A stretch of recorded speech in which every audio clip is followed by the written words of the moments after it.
The station where our veterans' voices are heard. MBR Talk. Hey, thanks for supporting our channel by watching and listening. Find us on the web at mbradio.us.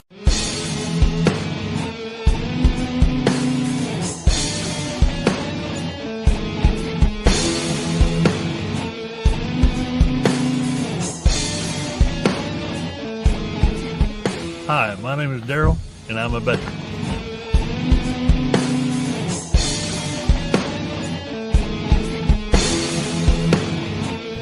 Hey, I'm Travis. I'm an Air Force veteran. Hey, my name's Jonathan, and I'm a veteran.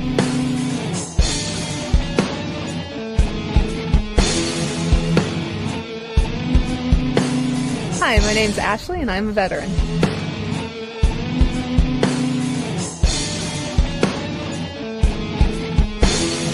My name is Chad, and I'm a veteran.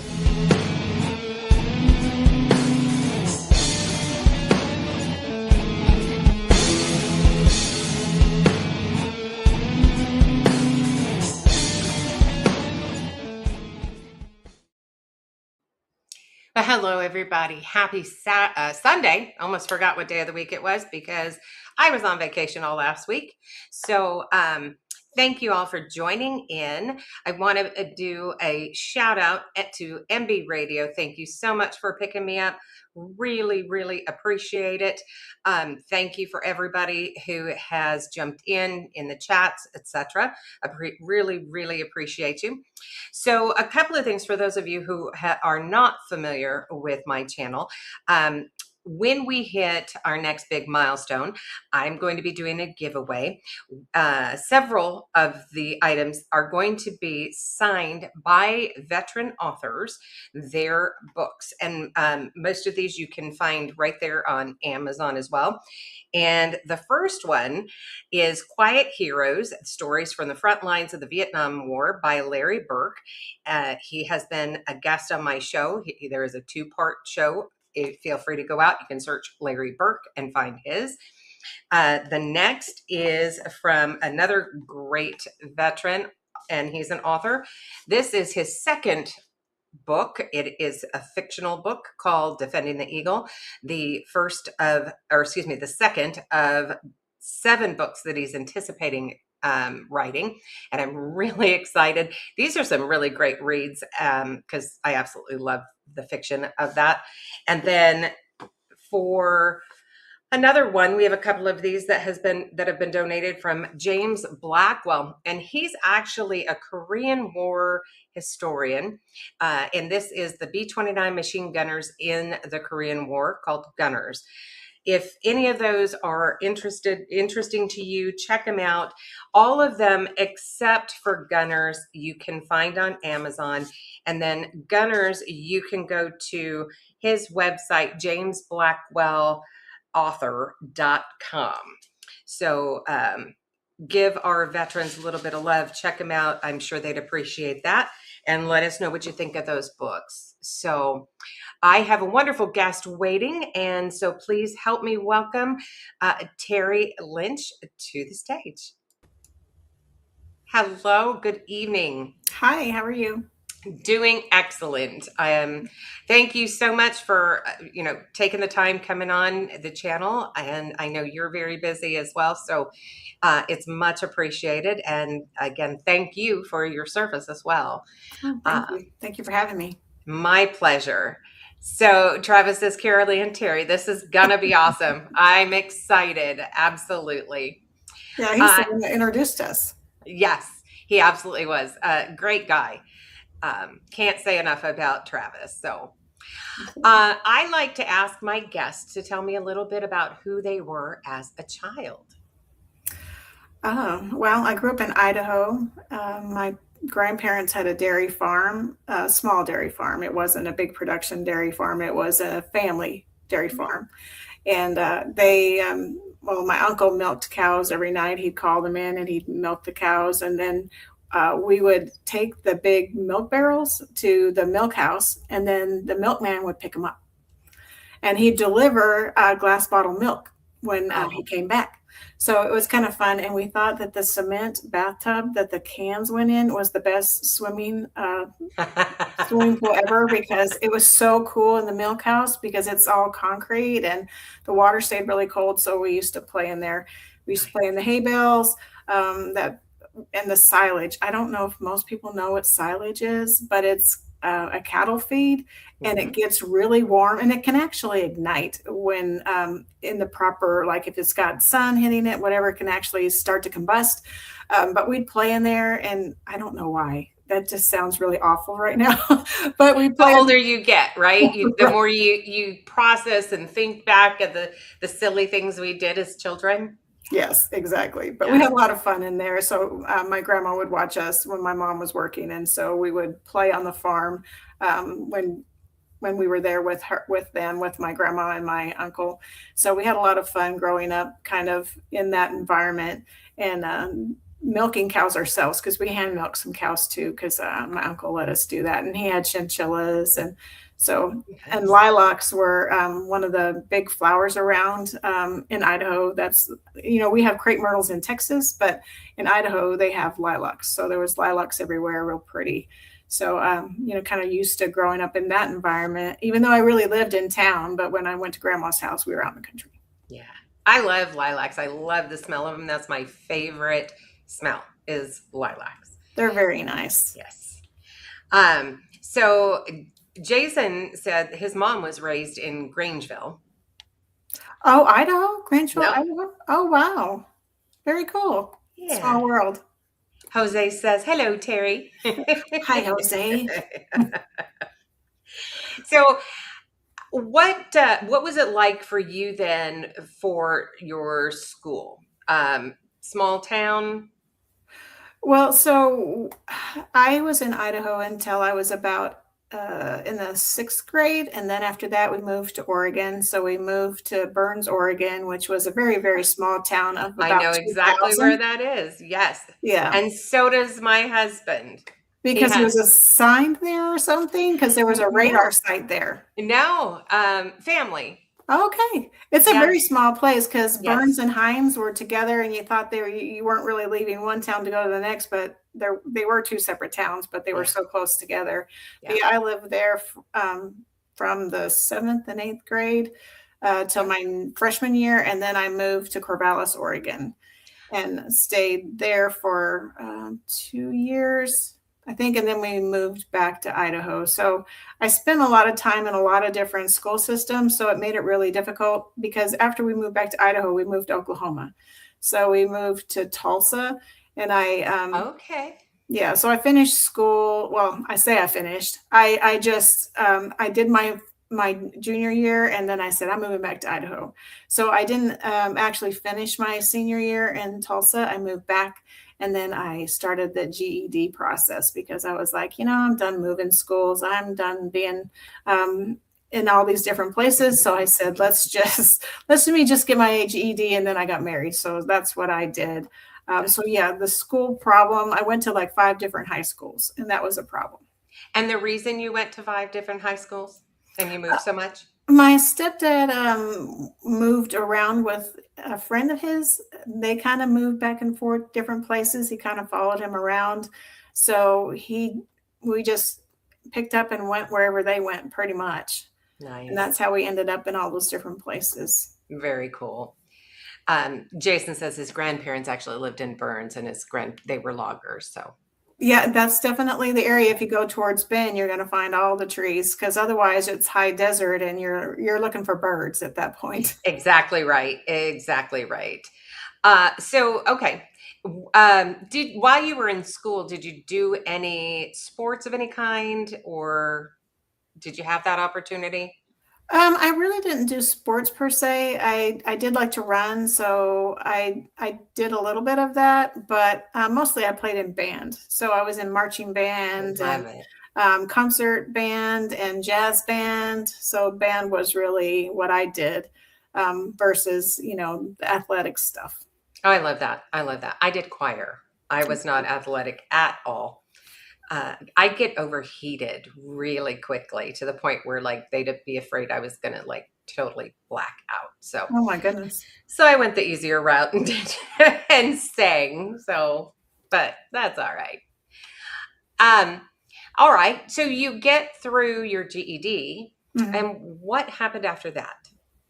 Well, my husband joined active duty Army, and we got sent over to, so we went from there to Georgia. So we were at Fort Benning. And then after we'd only been there a year, then we got orders, or he got orders for Germany. So then we went to Germany from there. Okay.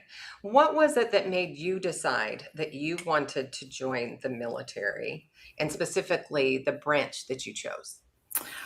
So he joined the Army, and I polished all the boots and I ironed all the uniforms. I'm like, well, doggone, I might as well just join too, because I'm doing all the work to look like a soldier. I might as well be one. So when we were over in Germany, he's now my ex-husband, but when we were over in Germany, they were doing the Grand Rudman Act, where they were getting everybody out of the military early to save money for the government. So he only had a 3-year enlistment, and so he wasn't command sponsored when we went over to Germany, because he said they wouldn't let him. I don't know whether they would or not. I'm not sure. But so we went over there on command sponsored. So he didn't have an extra length of time for me going over there and being there. I paid my own way. So when the Grant Rudman Act came about, he got out of the military about 4 or 5 months early, and we came back to the States and came back to Tulsa. But he decided that the marriage wasn't for him anymore, and so he left, and he rejoined the active duty Army in California. He got assigned to Fort Ord, and he went there. So then I stayed behind. So I am well aware of Fort Ord. That's my history. That's what we talked about. So Yes. I can't wait to talk about it when I interview you on my show. Yes, and I'm super excited about that. And we'll definitely bring that up for anyone interested who's watching tonight. You'll be able to check that out on Terri's show, Tracer Rounds. So really excited for that. So you decide you go in to the recruiter's office. Is that how that worked? Yeah. So I got divorced, and he went his way, I went my way. And so I met somebody, and so not long after I got remarried, and I just decided though that I wanted to join the military, and he thought that was a good idea too. My husband at the time, he thought it was a good idea. So I was like, well, I want to go active duty, but then his mother said, well, like, why would you want to follow her around? You're just like a puppy dog on a leash. Why is that a good idea?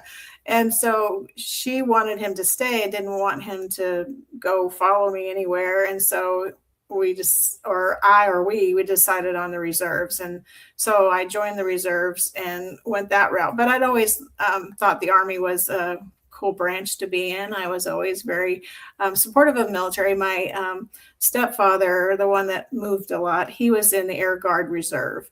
So he had a 26-year career in the Air Guard Reserve, and we always went back to Idaho for his drill. So anytime that he had drill weekend, we went, or they call it M-Day, but anytime we went for his drills, we went back to Idaho to visit family, and then he did his drill weekend, and then we went back wherever we were living at the time, except for Oklahoma. He was already out by then. Oh, no, he actually was part of the 138th Air Wing in Tulsa. So he actually moved his assignment to Tulsa.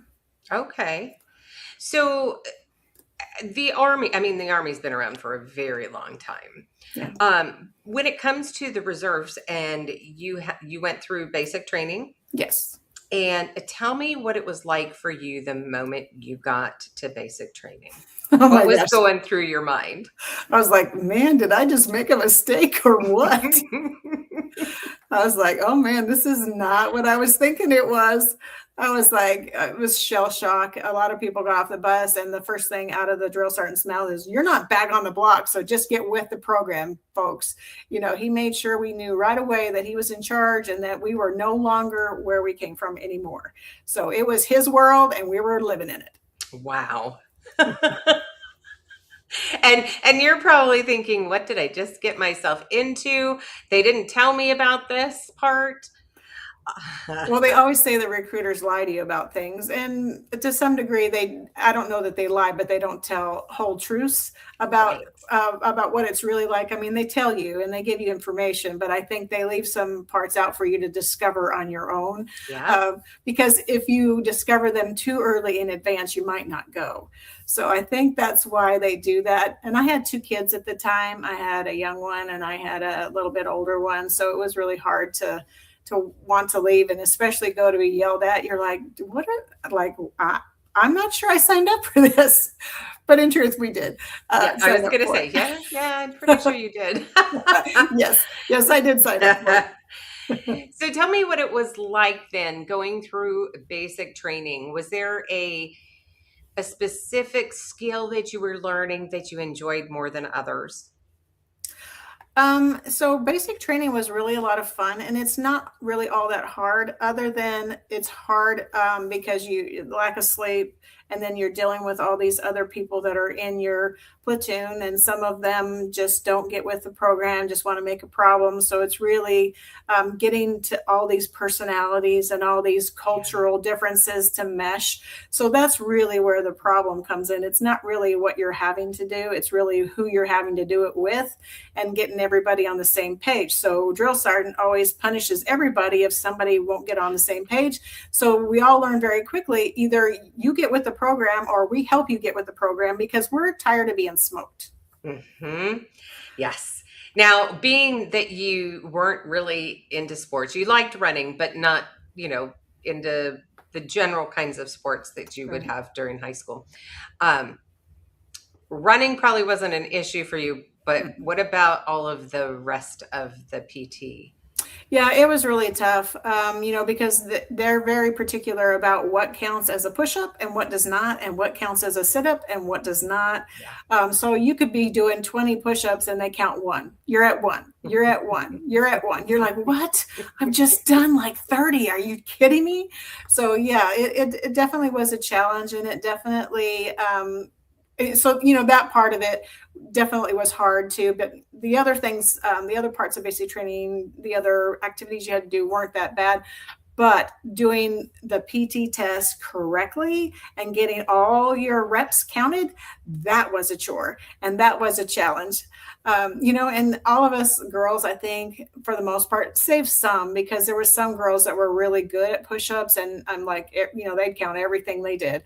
But the rest of us really struggled through it, at least in my platoon. That doesn't mean all girls are struggling with push-ups, but we all did sit-ups fairly well, because really they say females do better sit-ups than males, and then males do better push-ups than females. And they're faster runners too, and that's why there's scales for the sexes on those things, because we can't compete, generally speaking. Right. Physiologically, we can't compete with the numbers that the males are made to do, and then on the run too, they're a lot faster. Sit-ups, they evened those out and said, everybody should be able to do those at the same rate. But the other ones, they're definitely different. Yeah, rep counting is an art form. It sure is. It is, Travis. You're at 1. You're at 1. That's right. That's right. I will get there or die trying. That's right. So being that you were kind of raised a little bit on a farm, did you guys have the opportunity to do any shooting of any kind, or was that something new that you learned once you joined the Army? Well, I'd shot a gun a couple of times, but just, we didn't, my grandma, I don't think really liked guns. I mean, I don't think she didn't like them. I just don't think they had any around. I just don't think that was something that was necessary. where the little farm was. I just Yeah. don't think that. I think there was BB guns around, as I recall, but they didn't ever teach us to shoot them. I did that when I was in high school when we lived in Burns. We went out on Radar Hill and started shooting things up with BB guns and the shotgun. And the first shotgun I held, and I didn't pull it in because they didn't warn me to pull it into my shoulder, and so I shot it and it went boom, and it threw me backwards for a couple of steps. And I'm like, okay, lesson learned. You hold that tight into your shoulder so you don't get knocked off your feet. Yes. With all rifles and shotguns, you hold it tight into that shoulder. Absolutely. Yeah. So when you went through that then in basic training, you then already had kind of an idea of how to hold a gun, or a rifle. And so not a problem or an issue for you. No, did just fine on qualifying. They say actually females shoot better than males, which, I was kind of surprised to hear that, but that they say that the statistics show that's true. And I think that's true because females take more time to aim and then fire instead of just, doing it quickly like males would tend to do, and don't really take as much time and like aiming and, making sure everything's just right. So maybe that's it. I don't know, but I've just heard that. I've always thought it's because women can multitask faster, so we can, in our head, go through all the steps really quickly to make sure that our shot is pretty good. Now, I do know we have several 2A people in the chats, so they may disagree. Feel free to put the comments out there. We want to hear them. But so, all right, you go get through your basic training. Now, what was the MOS that you had signed up for? Originally, it was legal specialist. That's what I did. Okay. All right. And what made you decide to go that route? Well, when I joined, it was 1991 is when I enlisted, June 4th, 1991. And I wanted to be military police is what I wanted to be. But the war was going on and they weren't backfilling any units. So the reserve units that had military police in them, they were all deployed, but they weren't backfilling any military police positions. So I picked the next thing that was closest to legal that I could find, and that was legal specialist. So legal specialist is pretty much like a paralegal in the civilian terms is what you consider that role. So I joined a civil affairs unit, which has all kinds of specialties in it. And civil affairs exist for the most part in the reserve side of the house because Army Reserve has all of the civil affairs assets except for there's one active duty unit at Fort Bragg. So civil affairs is highly deployed and highly utilized because it comes with all the different skill sets that you would typically find in a city. So you'd find sanitation, you'd find legal, you'd find medical, you'd find a bunch of the different MOSs that exist. And it's a really top heavy unit. So there's mostly officers in it. There's enlisted too, but it's very, very rank heavy because in a typical unit, you may have like 4 officers. We have like 20. So, I mean, it's really top heavy, full bird colonels that are doctors, and then a lot of captains and, lieutenants, second lieutenants, majors, quite a few majors. So it's really a unit that's designed. The whole mission set of a civil affairs unit is to go into an area and restart a community so that they get the civilians out of the battle captain's way so that they can perform military operations. So they help restart the community or resettle the community and get all their city functions running again so that they're out of the way and they're taken care of. So the battle or the battle captain and all the strategic planning can go ahead and go on. And then these folks that are displaced, or they call them dislocated civilians, perhaps, depends upon whether they can go back to their homes or not. But we take care of them and kind of get them organized again so they can take over everything. So we help get the police started. The policing started, medical started, sanitation, their city government, their schools, all of that. We help get that all started again so they can get back to life as they know it.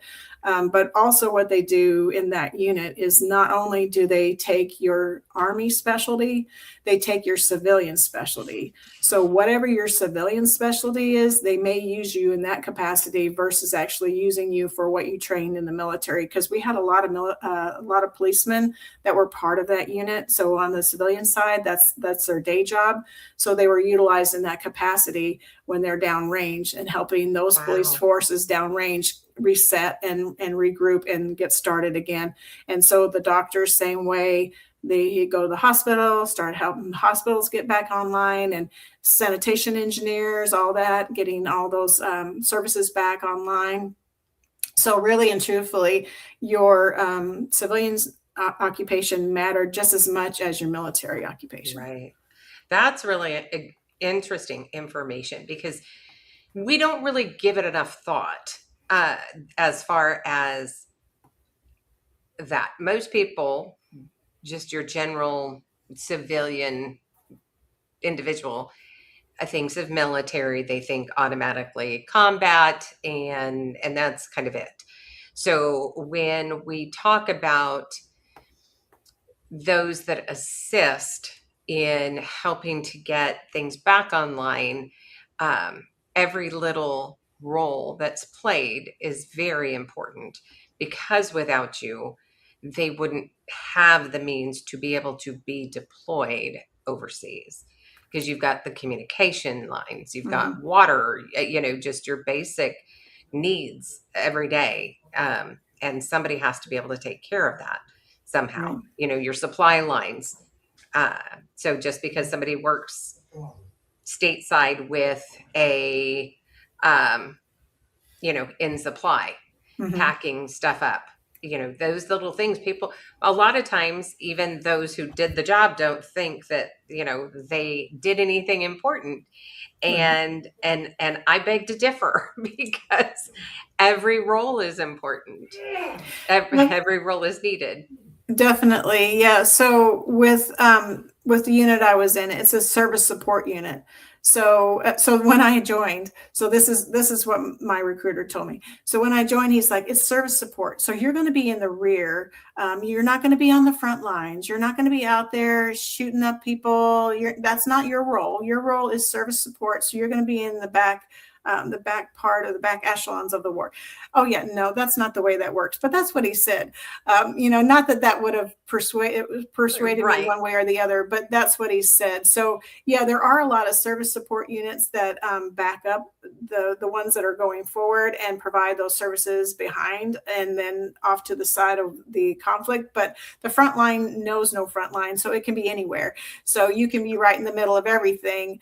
So that comment about, well, you're going to be in the back echelons, that doesn't really hold true, because the front line is wherever the enemy is, and you never know where they are, because in some instances in Afghanistan and places like that, the enemy was within, and we had problems that way, or we had interpreters that had ill intent. So you never know where that front line actually is. There isn't one. It is wherever there's troops and wherever there's people in conflict, that's the front line. So you never really can, say that it's here or it's there. It's everywhere when you're deployed. I absolutely love how that was described by you. It really hits home a little bit more. And I'm sure not just for myself, but everybody listening and watching. I think that's amazing. Because you do put a whole new view on it that most people don't have the opportunity to really even stop and think about, right? So you graduate basic training. And actually, before I get too far, do you have any funny stories from your time in basic training that you recall? I think I said this on Travis's show, but it was pretty funny. It was kind of embarrassing at the time, but it was funny. So all the equipment we use in basic training has been used hundreds of times by hundreds of people. So at some points, it's going to be taken out of service because things just don't work on the equipment anymore. So I had this Kevlar that I was wearing, and the snap would not stay snapped. So no matter what I did, the chin strap, because it would always hang down. And so the drill sergeant, what are you, John Wayne? We don't wear our chin straps like that. So I'm like, yes, drill sergeant. So I'm trying to snap it. Well, we go out to the grenade range and we're to throw grenades that day. Well, this chin strap will not stay on. I keep trying to button it. It won't stay on. So finally a drill sergeant comes over with 100-mile-an-hour tape. He wraps it all the way around my head like this so that my Kevlar will stay on while we're on the grenade range. So we go out and throw grenades. All's good. No problem there. But then I get back on the Humvee not the Humvee, but the 5-ton to come back. And I'm trying to pull my hair out of all this 100-mile-an-hour tape because it's all stuck in there. Because, at some points after you wear a Kevlar, your braid, no matter how nicely and tightly you make it, it all starts to fly away. So all these flyaways are in the tape. And so I'm trying to peel my hair out of there and trying to unwrap my head from the Kevlar. Oh my gosh, that had to be horrible. Did you have to cut a lot of it off?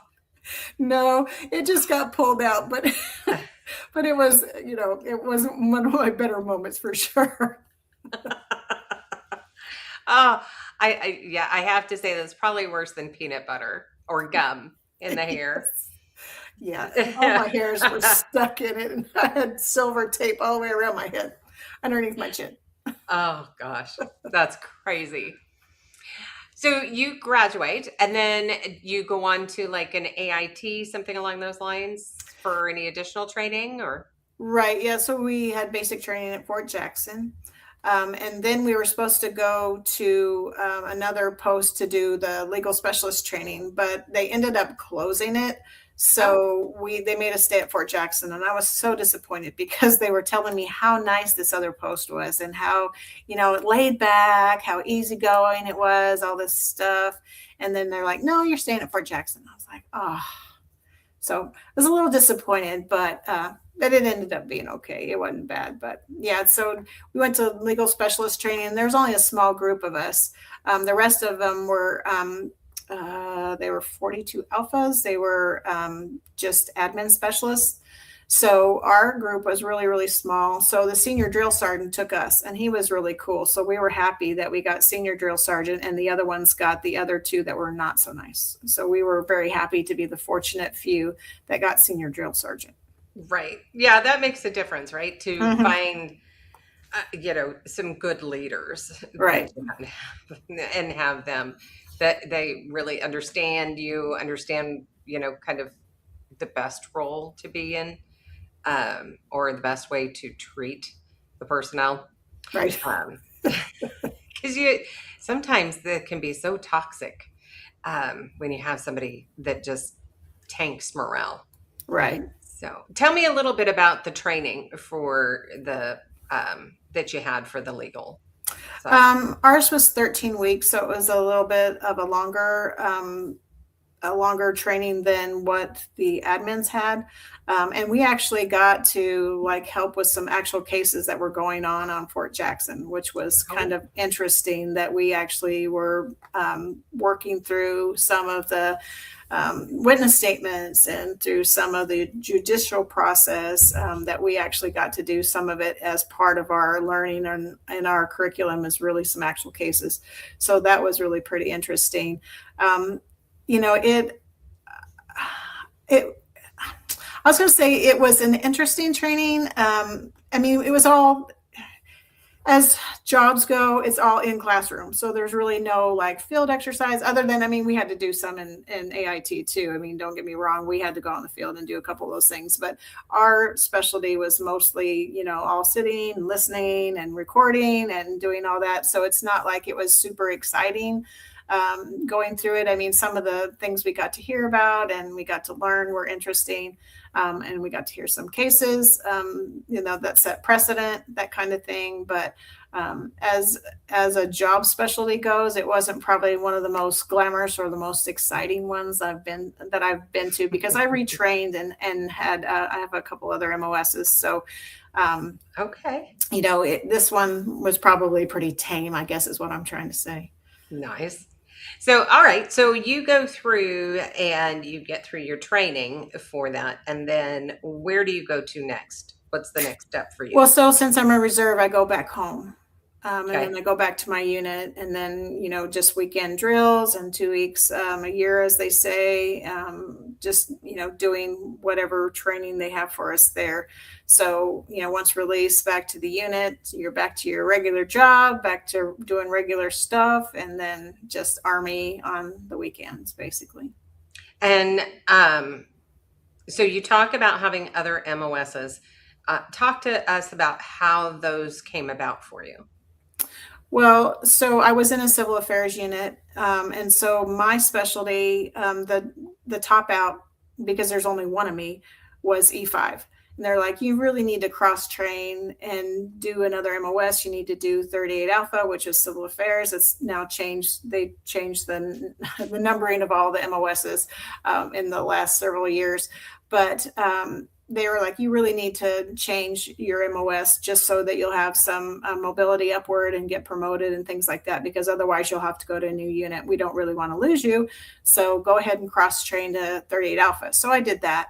And that was really interesting. And that's all about, you learn, how to start city services again. And you learn about all these things. You learn how to brief the commander. You learn how to look for arts, monuments, and archives in an area. You learn how to really do an area assessment and really provide a detailed report on, something that's going to go to a battle captain or somebody that's going to be in the area, for them to learn about the country and really learn all the demographics, learn about all the infrastructure, learn about all the services that they would find in this particular place.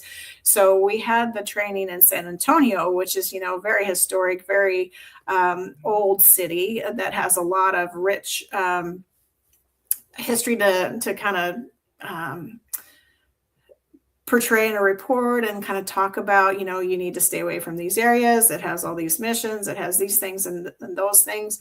So it was really fun putting together an area assessment of San Antonio and look at all the historic sites and, all the demographics of the area and all the topography and all those things that go along with that type of report.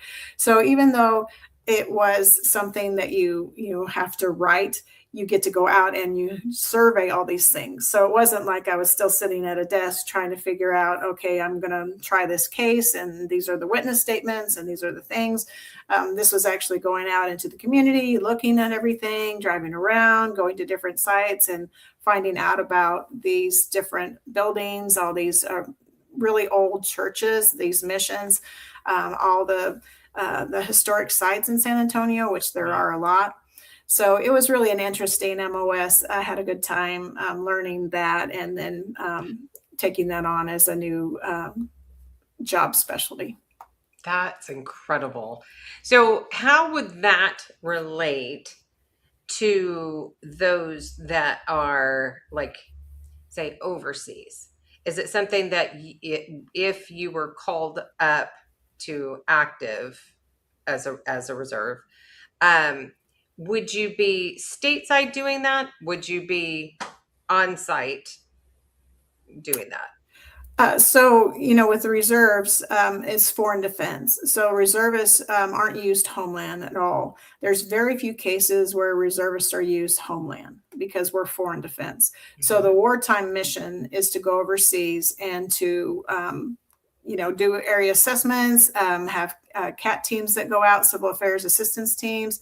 And they go out and they find people in the community. They talk to different people. They help find out information. They're collecting data, basically. So we have all these, like I talked about, all these different specialties that go out and talk to all these different people and find out information. And then collectively, we bring back all this information for whoever's operating in the area. We also help manage the dislocated civilian camps, if there are any. And like I said, we go get the city services restored so that those communities can get back to what they're doing. So we have a lot of different ways civil affairs are utilized when it comes to deployments. So that's the wartime mission. The peacetime mission is, I went to Jamaica and I did a mission there, and we were coordinating a med ready. So we were inoculating the city populace. We had a shot clinic, basically, is the I guess the simpler term to call it. And then we helped coordinate a well being drilled for the citizens there. And then there was this Windsor School for Girls that their side of their building was sliding off a hill. So we had the Red Horse engineers from the Air Force come in, and they were evaluating the building and then trying to make sure that this building was shored up so that this school could continue to operate. So basically, it's kind of like PSYOPs because we're in the SOF community, the Special Operation Forces community. Civil Affairs and PSYOP operate in the same use of KPOC higher command. So our mission is winning hearts and minds, basically just like PSYOPs, because that's what they do, is win hearts and minds. So Civil Affairs is a lot the same. So we bring things to people, and we just kind of smooth those community relationships so that we can do things we need to do in different areas, or we can get assistance doing things, or we can get help finding who we need to find. So we help coordinate all that for whoever's operating in the area. And a lot of our civil affairs operators, they were embedded in other teams to help talk to local populace. And we have linguists in civil affairs too, to help that would speak the different languages to help, bridge that language gap or that knowledge gap for a particular area. So the wartime and the peacetime mission are a lot the same, but like I said, in Jamaica, we coordinated having all these different projects going on the island.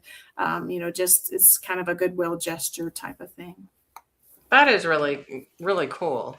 I mean, when you think about that the utilization of the reserves in such a manner that in collecting that information, doing all of that, but yet, kind of like enables them, the rest of the Army, to be able to meet the goals that they're, or that mission that they have. Definitely. And I think that's great. So thank you for that. Okay. So you get through that, and cross-train into the new position. Yeah. And from there, what happens for you? So I stayed with the unit for 12 years because I really enjoyed what they did. We had a mission in Central and South America, is where originally when I had joined, our mission set was in Belgium and in Germany and places like that. And then our area of focus shifted to Latin America. So all of our missions were down south. So for our 2-week annual tour, a lot of people went downrange doing civil affairs missions down there. So we would go down with other units that were deploying, and then we would be the spokesman between the unit deploying and the civilian populace. So we were always kind of the conduit where all the conversations were had between whoever was operating in the area and then the local populace. So that's really our role, or the role of civil affairs, is to facilitate those conversations. So I stayed for a long time because I really enjoyed the work. I really enjoyed what we did. And I thought we made a difference. And like I said, our units were highly deployed. A lot of people got really tired of civil affairs and they tried to get out, but we were stop loss, and they wouldn't allow any civil affairs to leave the job specialty because, like I said, there's only one active duty unit, and that's at Fort Bragg. Everybody else is in the reserves, that is civil affairs.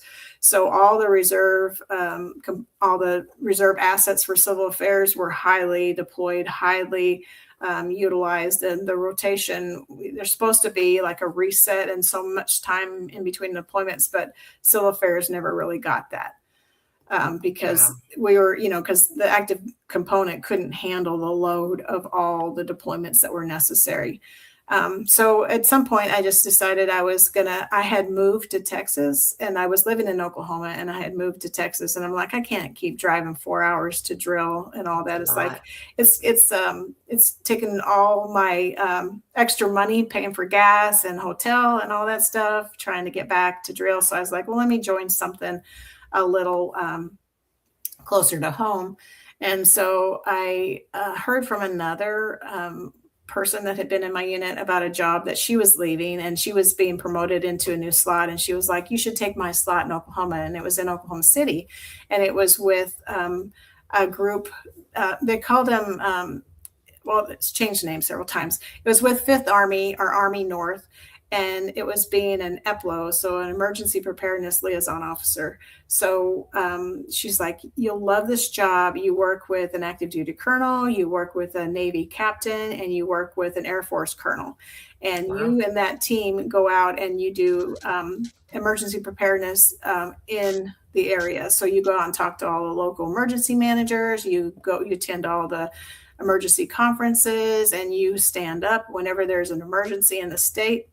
So that's the only job that reserves can do or have done without, because that EPLO role was the only one where we actually were activated for homeland defense. Right. Because reserves are foreign defense. That's their role. That's their mission set. That's what they do. But this was the only job where we actually stood up for some kind of homeland defense operation, because that's what the Guard does.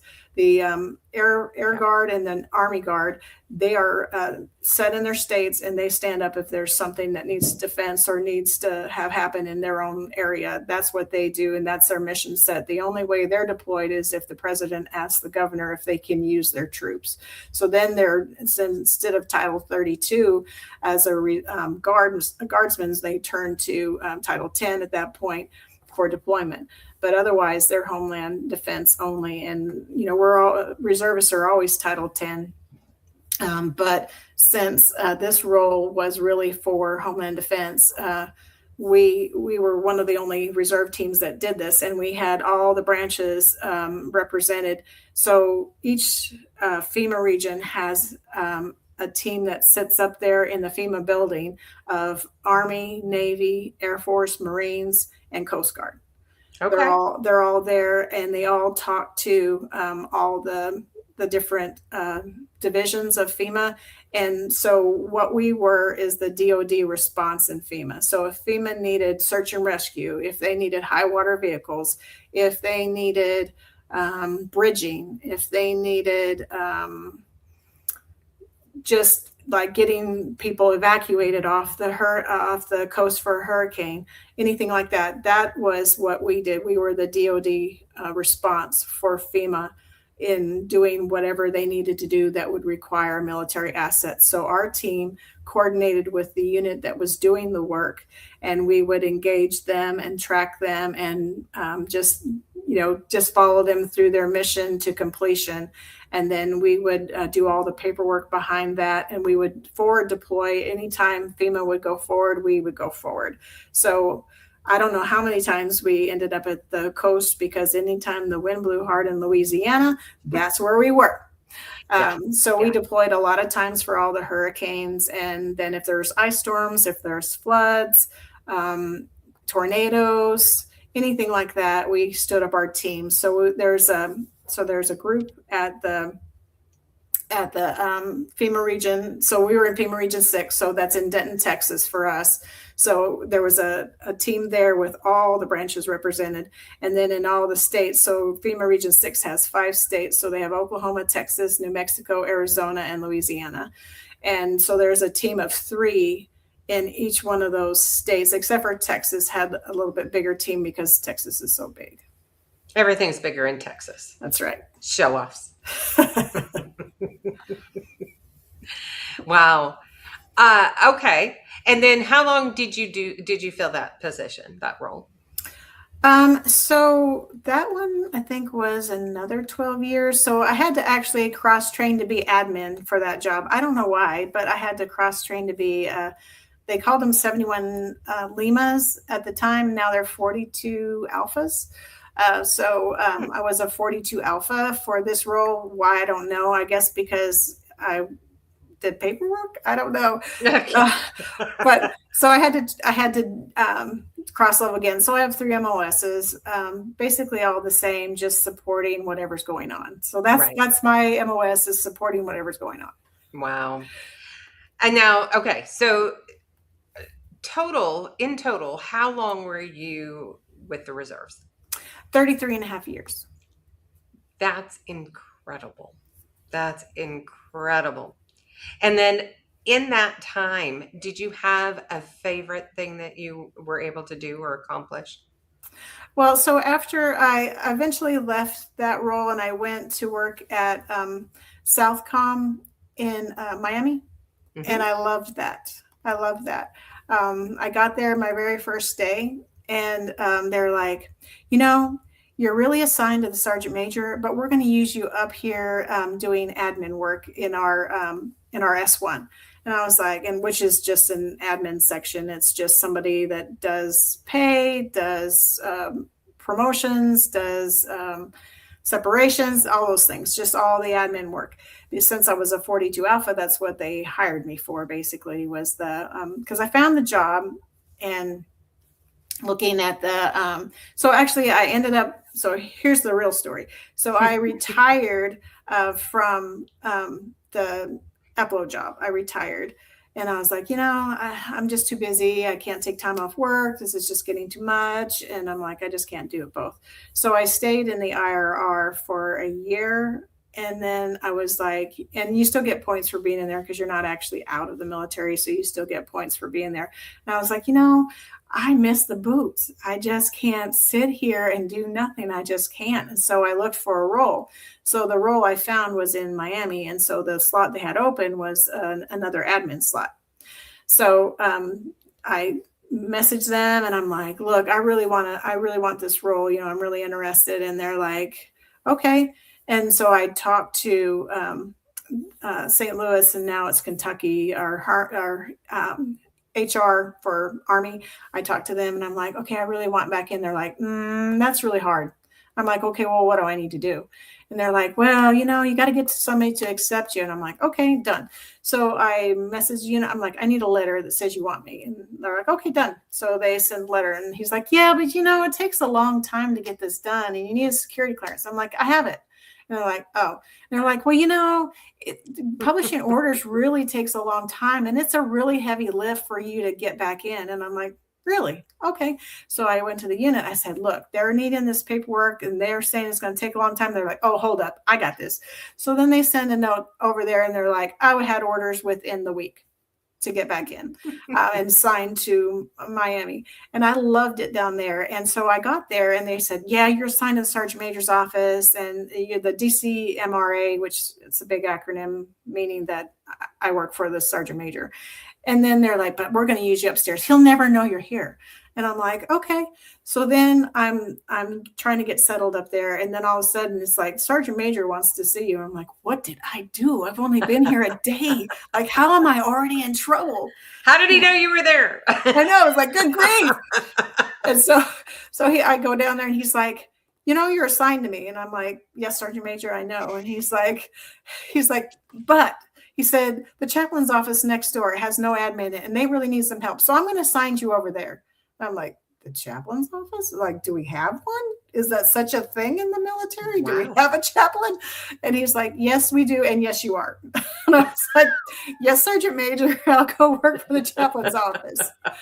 So I worked for the chaplain's office and I worked with the state partnership program because I spoke Army and they were Navy. So they didn't speak Army. So they wanted me in there to speak the Army speak. To help them navigate, since all the state partnership programs exist in the National Guard.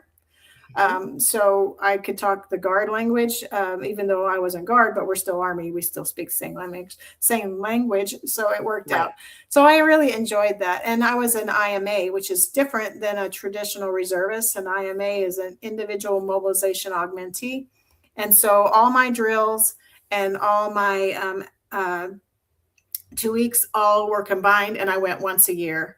So I had like 45 days in Miami, and I would really cover down. So the active duty that was assigned to that office, they would go do their training or whatever, and then I became their active duty fill. Wow. So that was fun. And how long did you fill that role? 8 years. Goodness gracious. Yeah. That's incredible. What an incredible run with the military. I mean, overall. It's hard enough, sometimes staying in a job for 12 years, let alone, a total of 33. That's Oh, actually, insane. I think it's 6 years. I think I was wrong on that. I think it was 6 years with Miami. Yeah, Which is still incredible. That's absolutely incredible. it was a lot of fun. So, what was it then that made you decide that you wanted to retire out, that you wanted to leave the military? They told me this is your mandatory removal date, and you will retire. So you had no choice. Would you have kept going Yes. if you had given the chance? Yes. Yes. Yes, I would have. Absolutely. I'd still be drilling in Miami this summer if I if I could. That's awesome. You're getting ready to separate, to retire. Mhm. And what, if any, resources did the Army provide for you on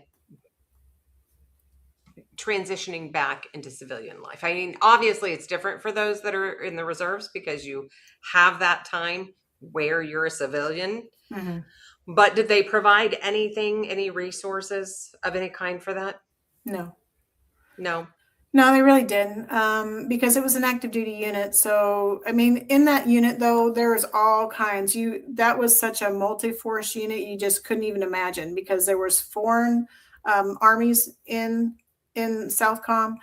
So there's Coast Guard Reserve, Marine Reserve, Navy Reserve, Army National Guard, Army Air Guard, Air Force Reserve, Army Reserve. Space Force, I think, now has a seat. But all these units come together for the mission set, which was down in Latin America too, by the way. So all these units are different, and they all operate together, but they're all separate at the same Right. time. So since it's such a multi combined unit with all these different services, it's really hard for them to okay, this is your path, this is this. So they really have an element from each service, really kind of trying to marry up with whoever's needing services and providing those. But we didn't have a lot for Army Reserve for whatever reason that I could tap into. So I had gone through like a pre-retirement type thing when I had originally went to the IRR for a short time, but it was like one weekend and that was it. And then they were like, we have to have this form signed. So I was like, okay, who do I call? So I called this person and he's like, oh yeah, give me your form, I'll sign it. I'm like, don't you have to counsel me or something? He's like, no, I'll just sign it.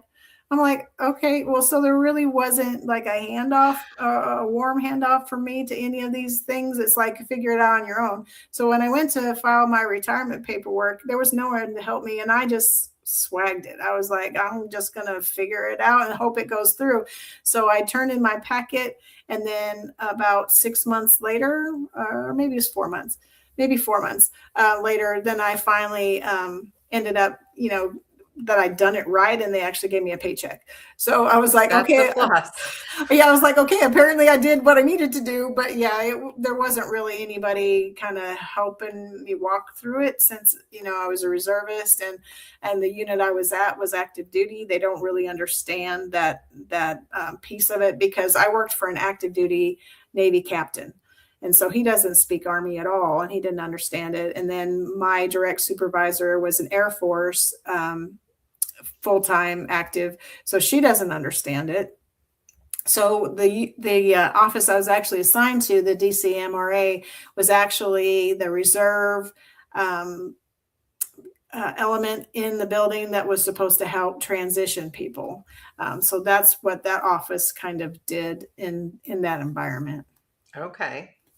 So since you got out, tell me how that went for you once you got out full time.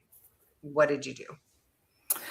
So it's you're missing a piece of yourself once you retire. You're not putting on the boots anymore. You're not engaging with like work, because with reservists, it sounds like you're only working 1 weekend a month and Right. 2 weeks a year. Oh, no. You work all 30 days. You just don't get paid for it. So you're used to having work, between when you meet for drill, you're used to doing all this paperwork, all these things. You're used to making phone calls. You're used to providing whatever they need. So really, there's a lot of work in between drills. And just like when I was in Miami too, same thing. Like they were like, okay, you have to attend this meeting, you have to attend that meeting. So I'm having to like work through my lunch and attend a meeting, or I'm having to like take vacation so I can attend some of these meetings or something like that, because there's always something going on. So it's not like you're just limited to those 2 weeks or to that drill weekend. You're actually working all weekend or all month long and just not getting any pay for it. Wow. So Wow. I mean, so you're used to just working is my point. Right. So Right. when you stop drilling and you're no longer in the reserves, you're like, now what? You're missing something. It's just like when you're going to school and you have homework and then you don't because you finished, and then you're like, now what? There's got to be something that goes in and replaces that, because you're used to just genning up whatever. You're used to generating homework, or you're used to generating like things that are going to help you at drill, but you're just used to doing things. So it's like, well, what do I do now?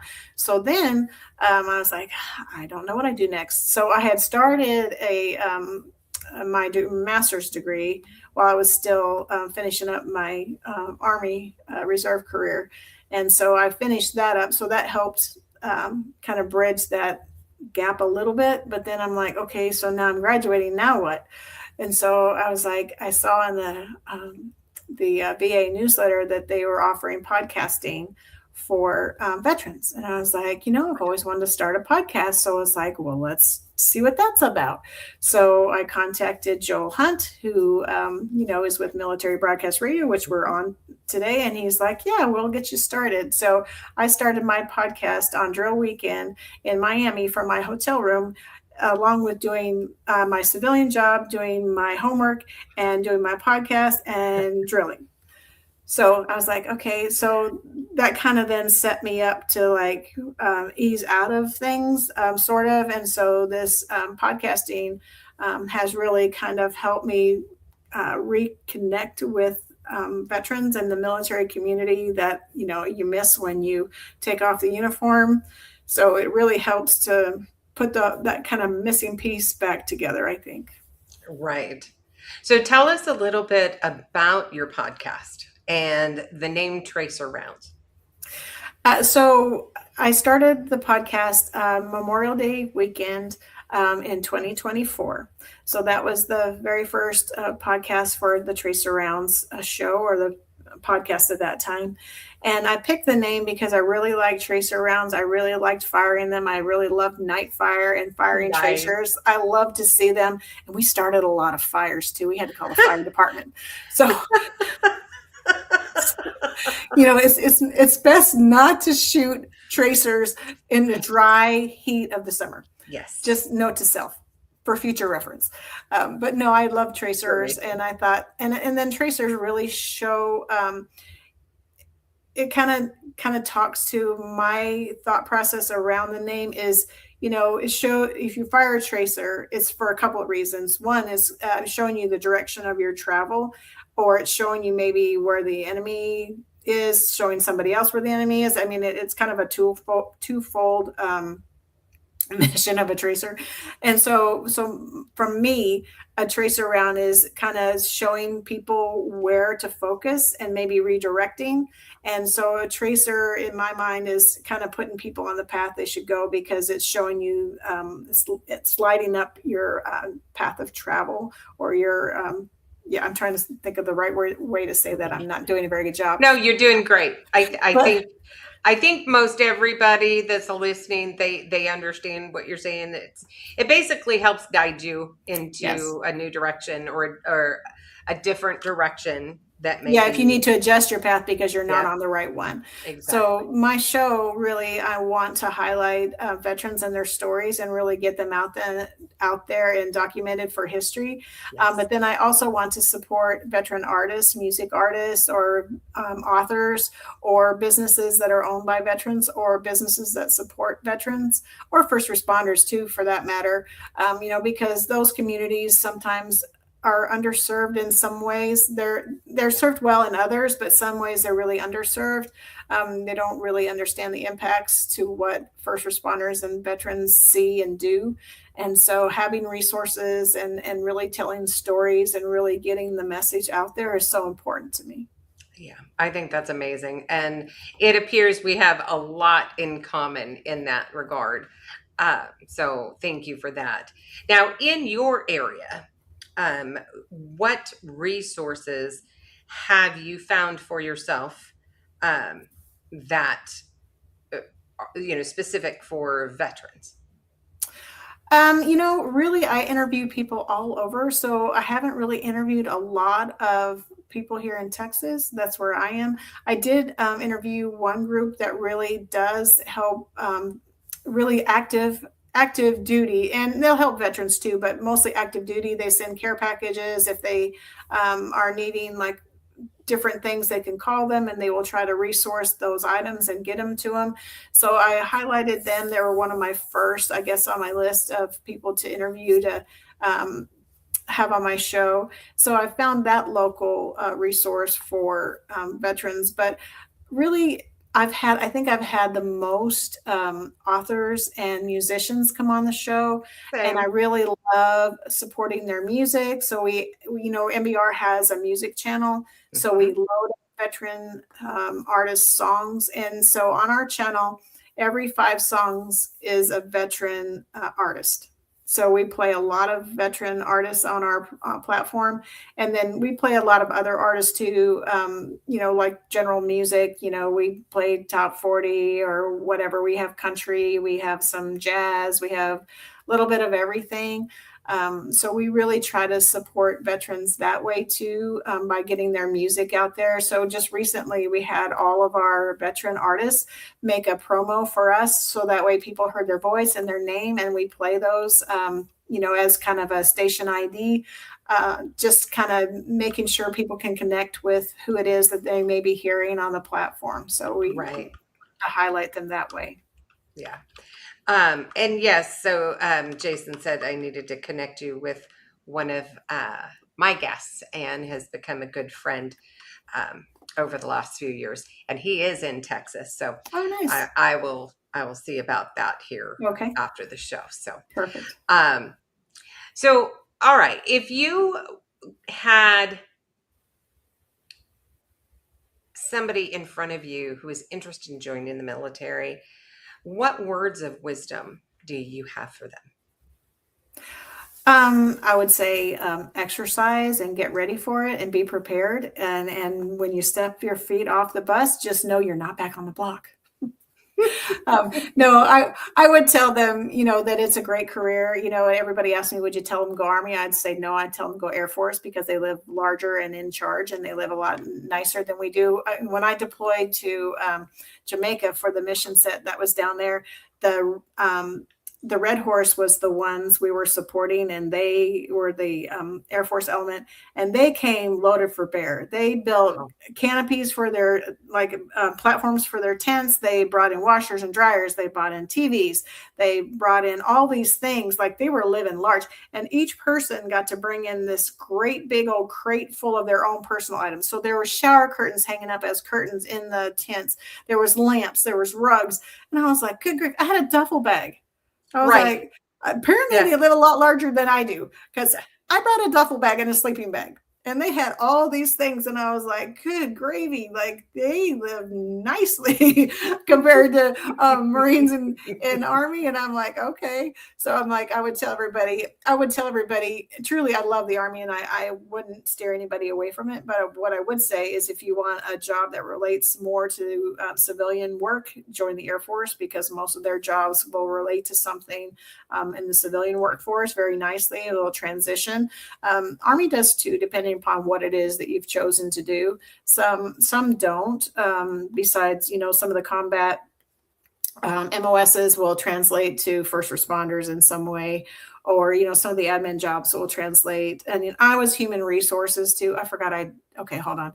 I transitioned to human resources. That's what it was. So that's what 42F is, human resources. I said admin, but it's human resources. So I transitioned that job nicely into human resources on the civilian side. So I would say if you're trying to decide on a service, decide what you want to do once you get out of the service, and how you can link that to a civilian occupation, because really that's what it is linking what you'll do after service, after you take off the uniform. You want to find a job that you can easily transition.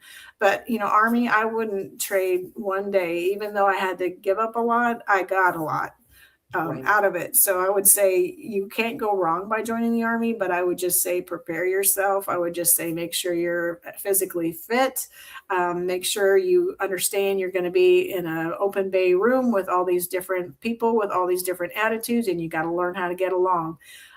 Because if you can't get along, that's going to be the showstopper for everything else. So you just have to learn how to deal with people, how to talk to people, how to communicate on their level, because not everybody thinks the same way or acts the same way or learns the same way. So you really have to work on your communication, and you really have to work on patience. Right. Yes. Hurry up and wait. Yes. That's wonderful. So for anybody in the chats, if you have a question for Terri, go ahead and get those put in now. And just so that everybody's aware. So I have a guest coming on next Sunday on the 24th.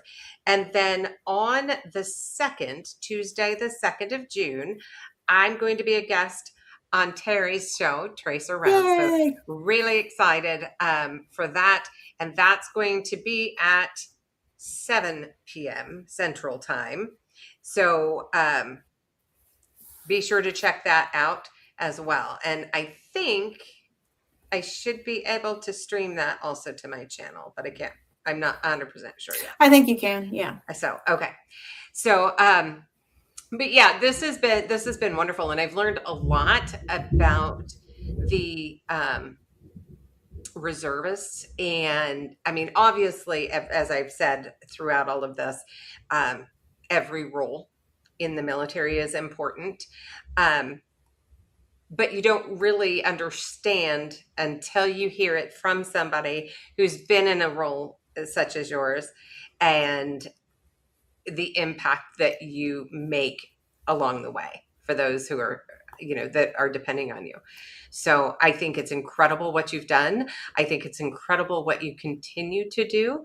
And I am really honored to have had you tonight on the show. So thank you for that.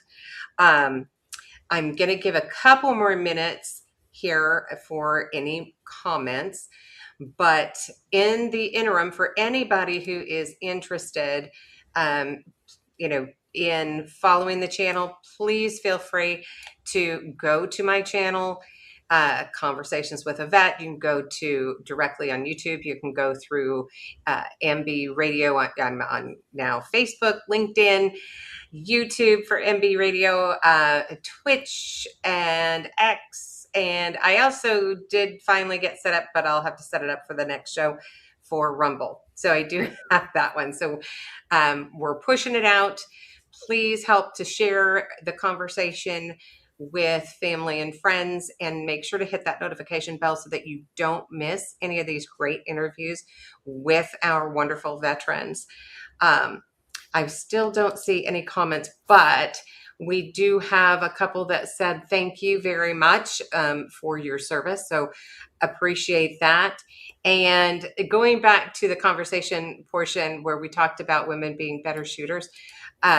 So Jose said when he was in, many of the females were excellent in firing their weapons. And then he meant to say one of his best commanders was a female and a great leader. So Well, female drills in the Army are scary. Because we had males for our daily cadre of drill sergeants, but there was a female that was actually assigned, and she was away at training. So she came back one day.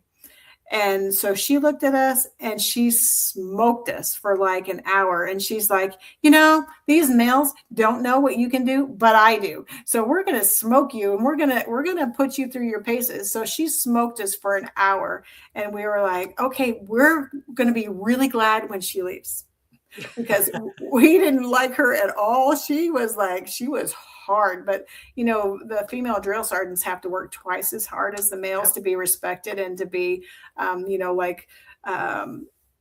of as a leader, or as a somebody to to be equal.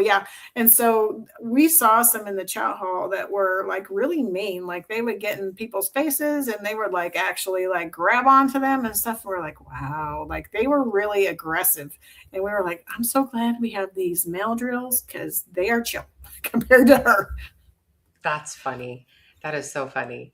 And you would think, being in the role of a recruit, but female, and that she started as in the same position, and she would have appreciated, well, maybe not, I don't know, I can't speak for that.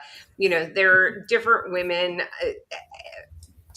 maybe that's what pushed her to be who she was, right? Maybe, who knows? Yeah. So, but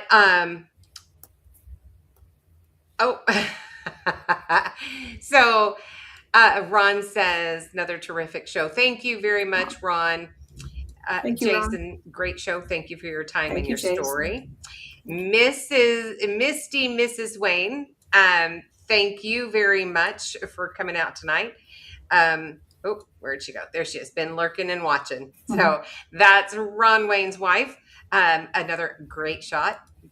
And so I want to thank everybody, each and every one of you, for coming out tonight. Be sure to join me again next Sunday, 6 p.m. Central Time. And as I said, we've got another great guest coming up then. So again, thank you, each and every one, for showing up tonight. Yeah, Terry, again, thank you very much. And if you want to hang tight for me, I'm going to go ahead and we're going to wrap it up. Thank you for having me.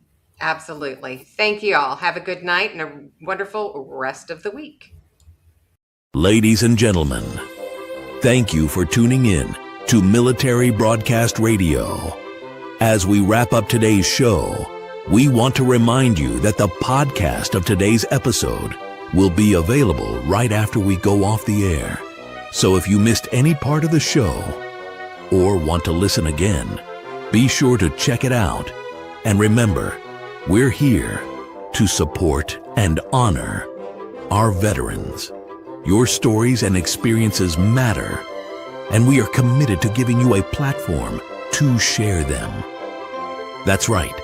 We're here to give our veterans a voice. So don't forget to catch the podcast and stay connected with us. Giving our veterans a voice.